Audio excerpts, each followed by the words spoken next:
স্বরাষ্ট্র উপদেষ্টা, আইন উপদেষ্টা এবং পররাষ্ট্র উপদেষ্টাকে পদত্যাগ করতে হবে। আগামী 48 ঘন্টার মধ্যে নিষিদ্ধ লীগের বিরুদ্ধে এলাকা ভিত্তিক চিরুনি অভিযান শুরু করতে হবে।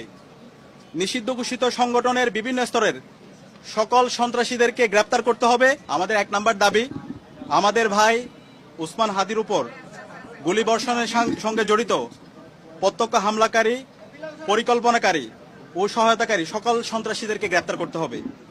গোয়েন্দা সংস্থা সহ রাষ্ট্রের সকল সংশ্লিষ্ট অর্গানকে দ্রুত জবাবদিহির আওতায় নিয়ে আসতে হবে এবং যাদের গাফলতি প্রমাণিত হবে তাদের বিচারের মুখোমুখি করতে হবে। একই সঙ্গে যারা এই হামলাকে সমর্থন জুগিয়েছে, হাদি ভাই এবং জুলাই বিপ্লবীদের হত্যাযোগ্য করে তুলেছে, সেই কালচারাল ফেসিস্টদেরকে সামাজিকভাবে বয়কট করতে হবে। এইসব ব্যবস্থা অনতিবিলম্বে দৃশ্যমান করতে হবে। 2 নম্বর দাবি, আগামী 48 ঘন্টার মধ্যে নিষিদ্ধ লীগের বিরুদ্ধে এলাকা ভিত্তিক চিরুনি অভিযান শুরু করতে হবে। নিষিদ্ধ ঘোষিত সংগঠনের বিভিন্ন স্তরের সকল সন্ত্রাসীদেরকে গ্রেপ্তার করতে হবে এবং সব ধরনের অবৈধ অস্ত্র উদ্ধার করতে হবে। এই বিষয়ে সরকারের অবহেলা আমরা সহ্য করব না।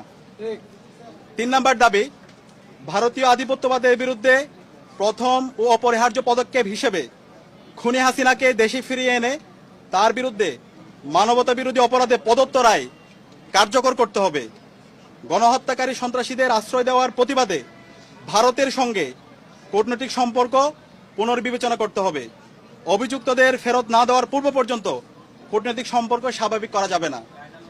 এই দাবি অনতিবিলম্বে না মানা হলে এবং আইন শৃঙ্খলা পরিস্থিতি দৃশ্যমান পরিবর্তন না দেখাতে পারলে স্বরাষ্ট্র উপদেষ্টা, আইন উপদেষ্টা এবং পররাষ্ট্র উপদেষ্টাকে পদত্যাগ করতে হবে।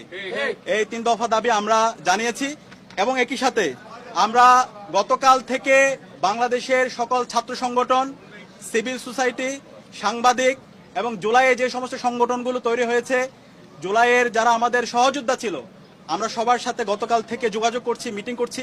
ছাত্রদল, ছাত্র শিবির, ইন্ডিপেন্ডেন্ট অ্যাক্টিভিস্ট এবং বামপন্থী সংগঠন, ইসলামিক সংগঠন এবং সব ধরনের নাগরিক, ছাত্র এবং নাগরিকদের সাথে আমরা যোগাযোগ করেছি।